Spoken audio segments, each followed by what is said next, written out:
आज नाशिकमध्ये शिवसेना व मनसेचा जन आक्रोश मोर्चा रस्त्यावर। नाशिकचे काही गंभीर प्रश्न व त्याकडे झालेले सरकारचे दुर्लक्ष, विविध प्रकारच्या गैरसोयी तसेच रोज होणारे तरुणांचे खून, नशाबाजीचे प्रकार यांसारख्या प्रश्नांविरोधात ठाकरेंची शिवसेना व मनसे या दोन्ही पक्षांनी मिळून काढलेला जन आक्रोश मोर्चा आज प्रचंड घोषणाबाजी देत मोठ्या संख्येने रस्त्यावर उतरला होता।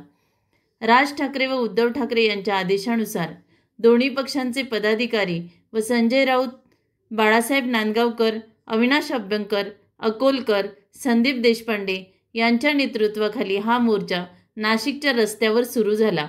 अभ्यंकरांच्या संभाषणात 4 मंत्री असूनही पोरके झालेले नाशिक सत्ताधाऱ्यांच्या कारकिर्दीत खड्ड्यांनी ग्रासले असून शासनाचे त्याकडे पूर्णपणे दुर्लक्ष झालेले आहे। ठाकरे बंधूंमधील युती नक्कीच नाशिकच्या जनतेला एकजूट करून नाशिकचा विकास घडवून दाखवेल। ठाकरे बांधवांच्या युतीचा सरकारला धाक पडला असून युती करायची की नाही हे उद्धव ठाकरे व राज ठाकरेच ठरवतील आणि त्यांच्या युतीला कोणाची दृष्ट लागू नये। फक्त दुसऱ्यांचे नगरसेवक घोरबाडायचे, सत्तेपर्यंत जायचं। तुम्ही पळणार कुठे, तुम्ही जाणार कुठे? त्या शेवटच्या 2 रात्री जे काय करायची गणित ती करायची, सत्तेत यायचं, पुन्हा 5 वर्ष तुम्हाला गृहीत धरा। 2017 ते 2025 असे हाल तुमचे झालेले आहेत। सन्मान्य आता आमच्या संदीपजींनी सांगितलं की सन्मान्य बाळासाहेबांच्या नावाने इथे शस्त्र संग्रहालय उत्तम उभं केलं होतं। हे नाव घेतात ना की आम्ही कट्टर हिंदुत्ववादी आहोत म्हणून, मग आज ते बंद पडलंय। त्याची अवस्था काय आहे? अनेक गोष्टी इकडे होत्या परंतु यांनी दुर्लक्ष केलं। तसेच या मोर्चात संजय राऊत म्हणाले की जनतेचा आक्रोश ज्यावेळेला रस्त्यावर उतरतो त्यावेळेला बांगलादेश व नेपाळसारखी परिस्थिती नाशिकमध्ये होऊ द्यायची नसेल तर जनतेने सजग व्हायला हवे।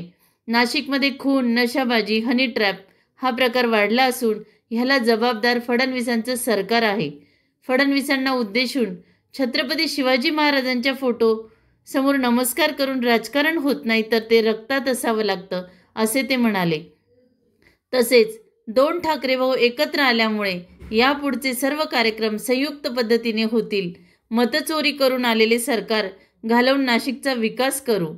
नाशिकमध्ये वाढत चाललेला नशा सामग्रीचा व्यापार याकडे सरकारने लवकरच लक्ष नाही दिले तर सर्वसामान्य जनता रस्त्यावर उतरून नशेच्या सामानाची विक्री करणाऱ्यांना कायदा हातात घेऊन स्वतः शिक्षा करेल। त्यावेळी सरकारच्या कुठल्याही कायद्याला जनता जुमानणार नाही। नाशिकमध्ये अशा प्रकारे पदाधिकाऱ्यांनी संभाषण केले। त्याला कोण वाचवत आहे? कुठल्या बंगल्यात लपलाय तो सरकारी? हे जर राज्याच्या गृहमंत्र्याला आणि नाशिकच्या पालकमंत्र्याला माहीत नसेल तर तुम्ही राज्य करायला नालायक आहात। या तरुण मुलांच्या हत्या 40 खून झाले या शहरामध्ये। सावरकरांनी पण हत्या केल्या देशाच्या स्वातंत्र्यासाठी, बरं का? तुम्ही नावं घेतलीत का नाही रे सावरकर?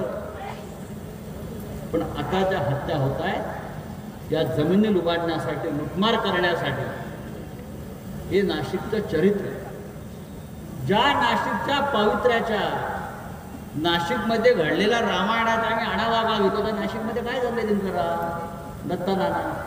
हे नाशिक आपल्याला बदलायचं आणि म्हणून हा मोर्चा, ही सुरुवात या टोप्यातल्या टोप्यातून त्याच्यावर लिहिलं आहे संयुक्त मोर्चा।